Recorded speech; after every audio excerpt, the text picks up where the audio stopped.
식당에서 밥을 먹고 있는데 앞 사람이 밥 먹는 소리가 유난히 크게 들립니다. 숟가락이 그릇에 부딪히는 소리, 씹는 소리, 숨소리까지 계속 귀에 들어옵니다.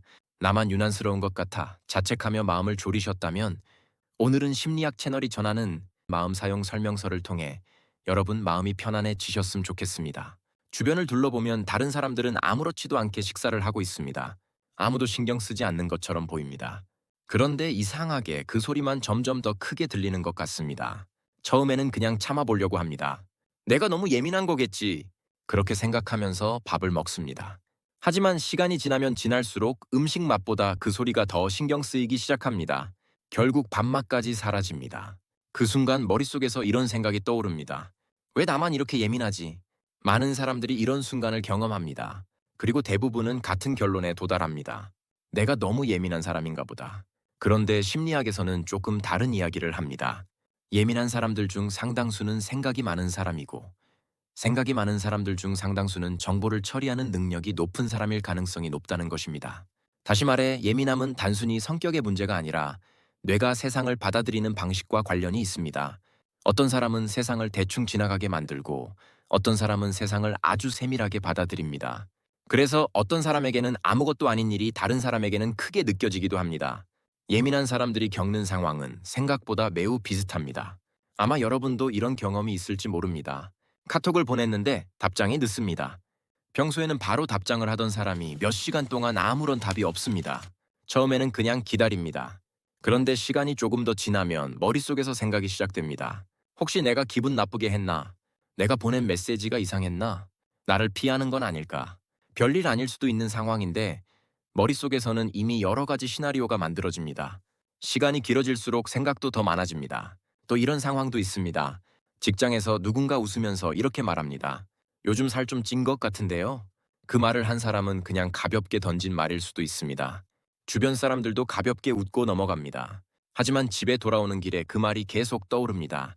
내가 그렇게 보였나? 왜 그런 말을 했지? 내가 기분 나쁘다고 말했어야 했나? 이미 지나간 순간인데 머릿속에서는 그 장면이 계속 반복됩니다. 사람의 말 한마디가 하루 종일 마음에 남아있는 것입니다. 또 다른 상황도 있습니다. 누군가의 말투가 평소보다 조금 차갑게 느껴집니다. 대부분의 사람들은 그냥 피곤한가 보다 하고 넘어갑니다. 하지만 예민한 사람의 뇌는 바로 분석을 시작합니다. 내가 뭔가 잘못했나? 내가 한 말이 문제였나? 혹시 나에게 화가 난 걸까? 이렇게 여러 가지 가능성을 동시에 생각하게 됩니다. 그리고 그 생각은 쉽게 멈추지 않습니다. 사람의 표정에서도 비슷한 일이 일어납니다. 누군가의 얼굴이 평소보다 조금 굳어 있는 것 같으면 그 변화가 바로 느껴집니다. 다른 사람들은 전혀 눈치채지 못하는 미묘한 분위기 변화도 예민한 사람들은 금방 알아차립니다. 그래서 주변 사람들의 감정 상태를 빠르게 읽어냅니다. 문제는 그 다음입니다. 그렇게 읽어낸 감정이 머릿속에서 계속 해석되기 시작합니다. 저 사람 오늘 기분이 안 좋은가?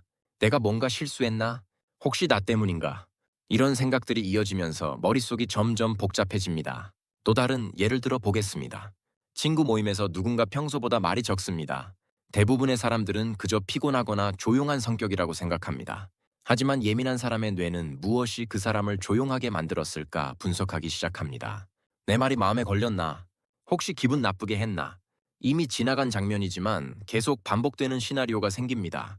이런 과정에서 머릿속 에너지가 많이 소모됩니다.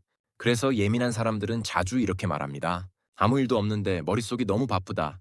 생각이 멈추지 않는다. 다른 사람들은 그냥 지나가는 일인데 나만 계속 생각하게 된다. 이런 느낌을 자주 경험합니다. 이런 상태가 반복되면 피로감과 불안감이 점점 커집니다. 그렇다면 한번 생각해 보겠습니다. 혹시 여러분에게도 이런 특징들이 있는지 말입니다. 예민한 사람들에게는 몇 가지 공통적인 특징이 있습니다. 첫 번째 특징은 사람의 감정을 잘 읽는다는 것입니다. 다른 사람들이 그냥 지나치는 작은 표정 변화도 금방 알아차립니다.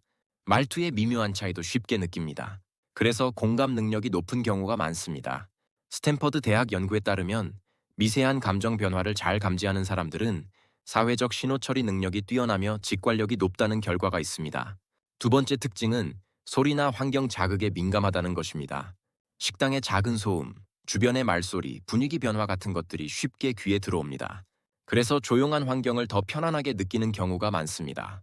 실제로 뇌과학 연구에서는 청각 자극에 민감한 사람들이 스트레스 호르몬 코르티솔 수치가 조금 더 높게 나타난다고 보고되었습니다. 세 번째 특징은 생각을 오래 한다는 것입니다. 어떤 일이 생기면 그 상황을 여러 번 떠올립니다. 왜 그런 일이 생겼는지 분석하고 그때 내가 어떻게 행동했어야 했는지 계속 생각합니다.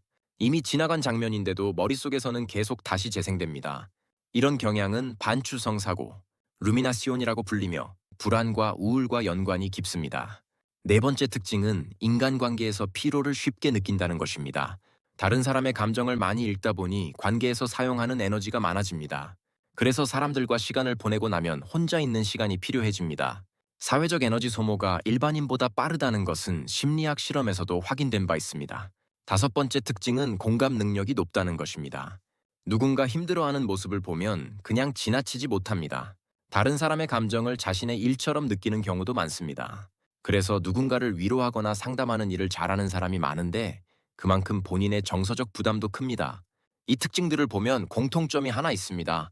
대부분 감정인식 능력과 정보 처리 능력과 관련된 특징이라는 것입니다. 그래서 심리학에서는 예민한 사람을 단순히 까다로운 성격으로 보지 않습니다. 오히려 더 많은 정보를 처리하는 사람으로 봅니다. 왜 이런 일이 생길까요? 이유는 생각보다 단순합니다. 뇌가 더 많은 정보를 처리하기 때문입니다. 대부분의 사람들은 어떤 상황을 겪고 나면 그냥 지나갑니다. 하지만 생각이 많은 사람들은 그 상황을 분석합니다. 왜 그런 일이 생겼는지, 그 사람이 어떤 의도로 그런 말을 했는지 계속 생각합니다. 문제는 인간관계에는 정답이 없다는 것입니다. 수학 문제처럼 하나의 답이 있는 것이 아닙니다. 그래서 분석은 쉽게 끝나지 않습니다. 여러 가지 가능성을 동시에 생각하게 됩니다. 그 결과 머릿속에서는 수많은 시나리오가 만들어집니다. 이 과정이 반복되면 뇌는 계속 긴장 상태에 있게 됩니다. 작은 자극도 더 크게 느껴지게 됩니다. 그래서 예민한 사람들은 실제 상황보다 더 많은 생각을 하게 되고 그 생각이 결국 불안으로 이어지게 됩니다. 하지만 여기서 꼭 기억해야 할 사실이 있습니다. 이 능력 자체는 문제가 아니라는 것입니다. 오히려 사람을 더 깊이 이해하고 상황을 더 섬세하게 보는 능력입니다.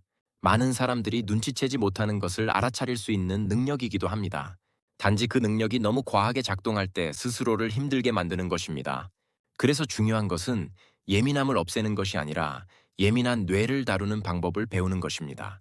몇 가지 간단한 방법만으로도 생각의 부담은 상당히 줄어들 수 있습니다. 첫 번째 방법은 생각을 사실로 믿지 않는 것입니다. 머릿속에서 떠오르는 생각은 대부분 해석입니다. 실제 사실이 아니라 우리가 만들어낸 이야기일 가능성이 많습니다. 그래서 이렇게 말해보는 것이 좋습니다. 나는 그렇게 느꼈다. 이 한 문장은 생각과 현실을 분리해 줍니다. 두 번째 방법은 감정을 작게라도 표현하는 것입니다.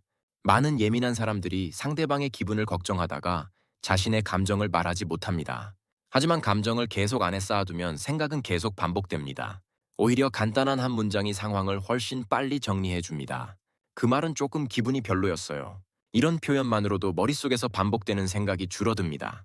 세 번째 방법은 자극을 위협이 아니라 정보로 보는 연습입니다. 어떤 소리가 들렸을 때 그것을 위협으로 해석하면 긴장이 올라갑니다. 하지만 단순한 정보라고 생각하면 뇌는 훨씬 안정됩니다. 그냥 소리가 들리는구나. 이렇게 생각하는 것만으로도 긴장이 줄어듭니다. 네 번째 방법은 하루의 생각을 정리하는 것입니다.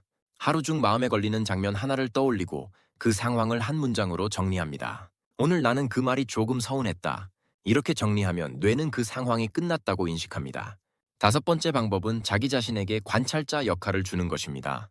머릿속 생각을 그대로 받아들이는 것이 아니라 한 발짝 떨어져 바라보는 겁니다.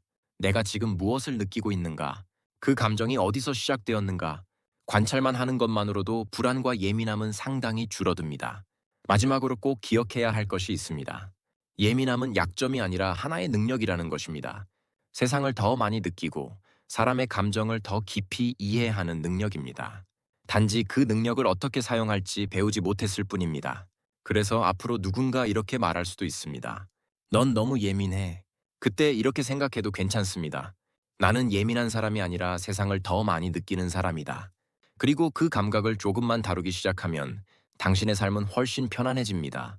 오늘은 심리학이 전해드린 이야기가 여러분의 마음을 조금이나마 가볍게 해주었기를 바라며 구독과 좋아요 부탁드립니다.